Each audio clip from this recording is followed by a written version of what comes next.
बिस्मिल्लाहिर्रहमानिर्रहीम। अस्सलाम वालेकुम डियर स्टूडेंट्स। आज हम शुरू करने जा रहे हैं फ़िज़िक्स का पहला लेक्चर। जैसा कि हम जानते हैं कि फ़िज़िक्स का पहला चैप्टर जो कि इलेक्ट्रोस्टैटिक के नाम से जाना जाता है, इस चैप्टर को पढ़ने से पहले हमें बहुत सारी चीज़ों के बारे में जानना होगा, जैसा कि चार्ज क्या है, चार्ज की प्रॉपर्टीज़ क्या है, वगैरह वगैरह।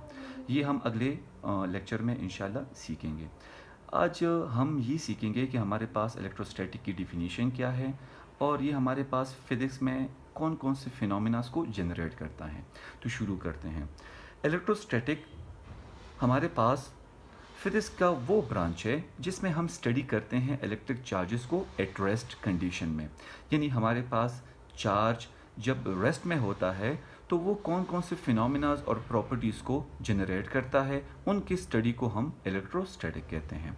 जैसा कि इसके नाम से ज़ाहिर है, इलेक्ट्रो मीन चार्जेस और स्टैटिक मीन एट रेस्ट। या हम इसकी डिफिनीशन एक और तरीके से कर सकते हैं, जैसा कि in physics electrostatic deals with the phenomena and properties of stationary और स्लो मूविंग इलेक्ट्रिक चार्जेस। हमारे पास फिजिक्स में इलेक्ट्रोस्टैटिक डील करता है उन फिनोमिनाज और उन प्रॉपर्टीज़ को, किसके, जो स्टेशनरी चार्जेस के होते हैं। अब हमारे पास ये फिनोमिना क्या अराइज करता है, ये फिनोमिनाज फर्दर क्या जनरेट करता है। जब हमारे पास ये फिनोमिना जनरेट करता है उन फोर्सेस को, कौन से फोर्सेस को, जो इलेक्ट्रिक चार्जेस एक दूसरे के ऊपर लगाते हैं। वो फोर्सेस जो हमारे पास इलेक्ट्रिक चार्जेस एक दूसरे के ऊपर एक्सर्ट करते हैं, और वो इलेक्ट्रिक फोर्सेस हमारे पास डिस्क्राइब करता है कूलम्स लॉ, जो कि हम अगले लेक्चर में जान जाएंगे कि कूलम्स लॉ इन फोर्सेस को किस तरह डिस्क्राइब करता है जो कि चार्जेस एक दूसरे के ऊपर लगाते हैं। हमारे पास इलेक्ट्रोस्टैटिक फोर्स नेचर में एक वीक फोर्स के नाम से जाना जाता है। कैसे जाना जाता है? जैसा कि हमें पता है कि हमारे पास अगर हाइड्रोजन एटम है, हमारे पास हाइड्रोजन एटम, हमें पता है कि हाइड्रोजन एटम में सिर्फ और सिर्फ न्यूक्लियस में एक पॉजिटिव चार्ज होता है और एक हमारे पास नेगेटिव चार्ज होता है। चार्जेस की नेचर क्या है, चार्जेस क्या है, ये हम अगले लेक्चर में इंशाल्लाह सीख जाएंगे। हमारे पास इनके दरमियान, पॉजिटिव और नेगेटिव के दरमियान एक फोर्स एक्सर्ट करता है जिसको हम कहते हैं इलेक्ट्रोस्टैटिक फोर्स। लेकिन according to Newton gravitational law हमारे पास ये भी कहता है कि दो पार्टिकल्स या दो बॉडीज़ हमेशा एक दूसरे के ऊपर ग्रेविटेशनल फोर्स भी लगाते हैं। तो हमें ये पता चलता है कि हाइड्रोजन एटम में हमारे पास दो फोर्सेस होंगे। एक हमारे पास इलेक्ट्रोस्टैटिक फोर्स होगा जो दो चार्जेस के दरमियान होगा, और एक हमारे पास ग्रेविटेशनल फोर्स होगा जो दो बॉडीज़ के दरमियान होगा। यानी एक बॉडी हमारे पास प्रोटॉन की होगी और दूसरी बॉडी हमारे पास इलेक्ट्रॉन की होगी।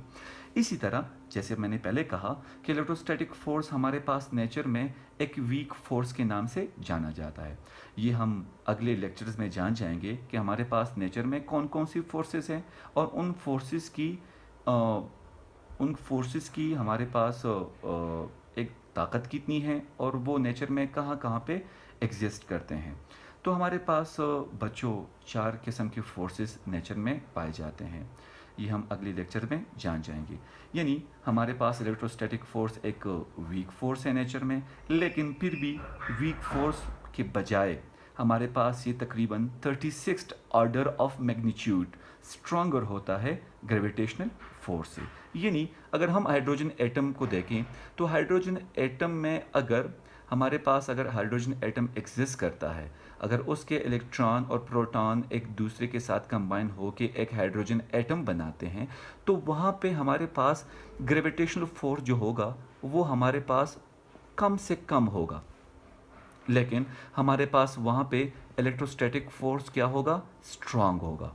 इलेक्ट्रोस्टैटिक फोर्स हमारे पास स्ट्रांग कहलाएगा। तो तभी तो हम यहाँ पे ये कह सकते हैं कि हमारे पास electrostatic force is a weak force in nature but 36 order of magnitude stronger than gravitational force.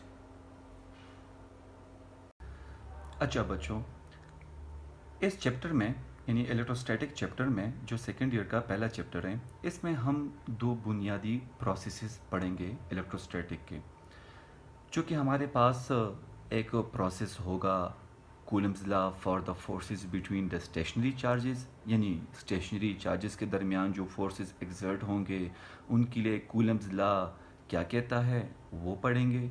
और the principle of superposition for the electric field configuration पढ़ेंगे। ये हम अगले लेक्चर में इंशाल्लाह पढ़ेंगे। अब हम पढ़ने जा रहे हैं वेन डी ग्राफ मशीन, जो कि आप लोगों के सेकेंड ईयर के बुक में पेज नंबर 2 पे नीचे दिया हुआ है। ये टॉपिक हमारे पास यहाँ पे रेगुलरली या हमारे पास करिकुलम में नहीं आता है, लेकिन फॉर द बेसिक इंफॉर्मेशन के लिए ये बहुत ज़रूरी है। अगर आप लोग देखें अपने बुक में पेज नंबर 2 पे नीचे फॉर योर इंफॉर्मेशन में, तो वहाँ पे ये दिया गया है। हम ये थोड़ा सा एक्सप्लेन करेंगे कि वेन डी ग्राफ मशीन या वेन डी ग्राफ एक्सेलरेटर क्या कहता है इन चार्जेस के बारे में और उनको कैसे डील करता है। अच्छा बच्चों, तो अभी हम पढ़ने जा रहे हैं वेन डी ग्राफ जनरेटर, जो आप लोगों के फिजिक्स की सेकेंडरी फिजिक्स की पेज नंबर 2 पे मौजूद हैं। तो उसको थोड़ा सा एक्सप्लेन करते हैं, उसके बारे में जानते हैं। तो जैसा कि इस जनरेटर का नाम है वेन डी ग्राफ जनरेटर, जिसको इन्वेंट किया था एक अमेरिकन फिजिसिस्ट ने, जिसका नाम था Robert J when D graph, जिसने 1929 में इसको इन्वेंट किया था। अगर देखा जाए कि ये जनरेटर हमारे पास कैसे काम करता है, क्या होता है, तो इसके बारे में थोड़ा सा हम एक्सप्लेन करने जाते हैं। So when D graph generator is an electrostatic generator. ये हमारे पास एक इलेक्ट्रोस्टैटिक जनरेटर है which uses a moving belt, जिसमें हमारे पास एक मूविंग बेल्ट होता है जो कि बाकायदा वो मूव करता है फ्रॉम बॉटम टू टॉप, जो कि अकोमोलेट करता है इलेक्ट्रिक चार्जेस को on a hollow metal globe पर on the top of an insulated column, जो कि हमारे पास वो एक इंसुलेटेड कॉलम होता है। डायरेक्ट इलेक्ट्रिसिटी उसमें फ़्लो नहीं करती है, लेकिन इंडक्शन के ज़रिए वहाँ पे चार्जेस प्रोड्यूस हो जाते हैं। किस पे? उस ग्लोब पे। इसका डायग्राम मैं आपको दिखाता हूँ। इसके डायग्राम को देख के हम अच्छी तरह समझ जाएंगे। Which creating a very high electric potential, जो कि हमारे पास बहुत ज़्यादा हाई इलेक्ट्रिक पोटेंशियल को वो जनरेट करता है। ये याद रहे आप लोगों को कि वो जो ग्लोब हमारे पास होता है वो मेटल का होता है, लेकिन नीचे जो बेल्ट होता है वो बेल्ट जो चार्जेस को प्रोड्यूस करता है वो उस ग्लोब के साथ डायरेक्टली अटैच नहीं होता है, बल्कि वो बेल्ट चार्जेस को इंड्यूस करके उस ग्लोब मेटल ग्लोब के ऊपर प्रोड्यूस करता है।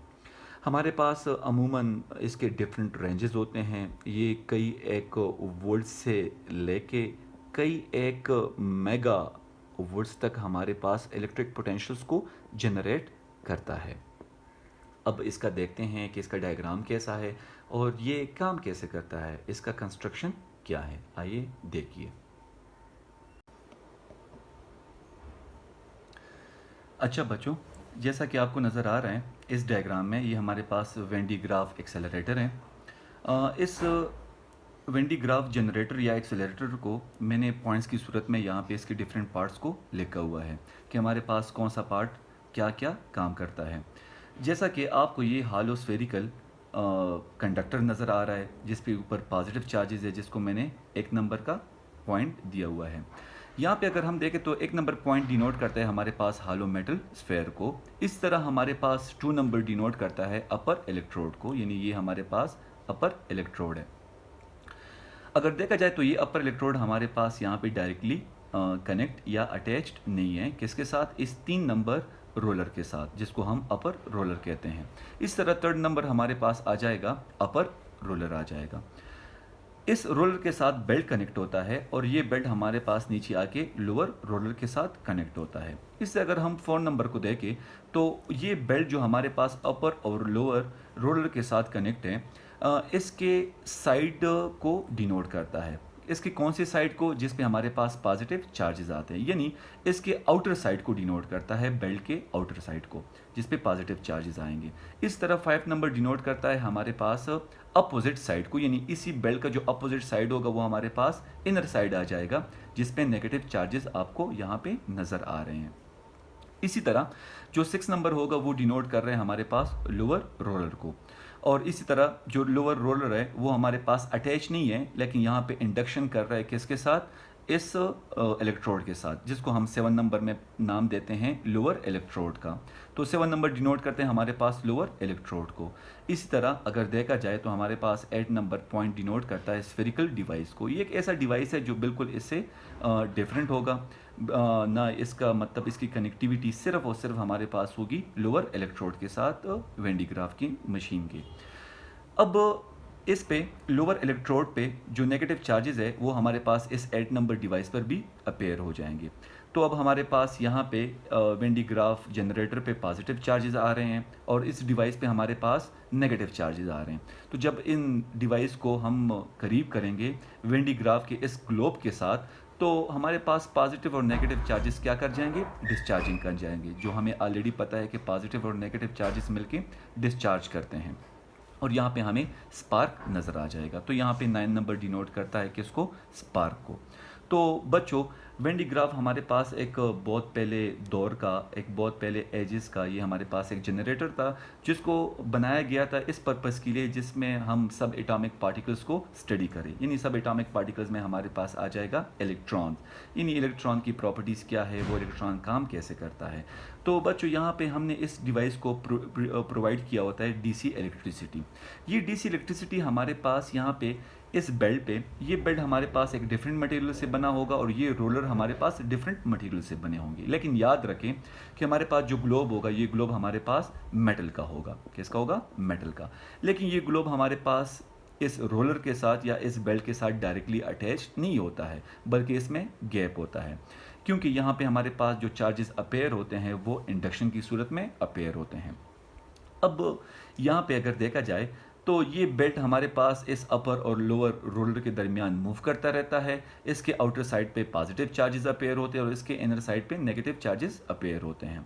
और इसी तरह हमारे पास ये नेगेटिव चार्जेस नीचे आके लोअर इलेक्ट्रोड पे जमा होते हैं और पॉजिटिव चार्जेस ऊपर जाके हमारे पास इस ग्लोब पे, कंडक्टर ग्लोब पे जमा होते रहते हैं। और जब हम इस 8 नंबर डिवाइस को करीब लेके आते हैं इस वेन डी ग्राफ जनरेटर के इस ग्लोब के पास, तो हमारे पास यहाँ पे डिस्चार्जिंग अकर हो जाती है और हमें स्पार्क नज़र आएगा। इस डिवाइस को आजकल बच्चों को समझाने के लिए, इलेक्ट्रोस्टैटिक या इस तरह चार्जेस को समझाने के लिए बच्चों को बताया जाता है, उनको दिखाया जाता है और इस पे डिफरेंट एक्सपेरिमेंट किए जाते हैं। अगर आप हाथ से इस डिवाइस को यानी इस ग्लोब को टच करते हैं तो ये चार्जेस आपके बॉडीज़ पे अपेयर हो जाएंगे और आपके बॉडीज़ के डिफरेंट पार्ट्स में सेंसेशन प्रोड्यूस हो जाएगी। और सबसे बड़ा मतलब इसका जो सेंसेशन होगा वो इफ़ेक्ट आपके बालों पे पड़ेगा, आपके बाल कड़े हो जाएंगे। इसका मतलब ये हुआ कि चार्जेस जब आपके इस तरह बॉडीज़ पे अपेयर होते हैं तो बाल क्यों कड़े होते हैं। लाज़मी बात है कि जब ये बालों पे तमाम चार्जेस आ जाते हैं तो ये चार्जेस एक दूसरे को रिपेल करते हैं, यानी वो बाल एक दूसरे को रिपेल करेंगे और रिपल्शन की सूरत में आपके बाल खड़े हो जाते हैं। उम्मीद करता हूँ आपको इस लेक्चर की समझ आ गई होगी। Thank you.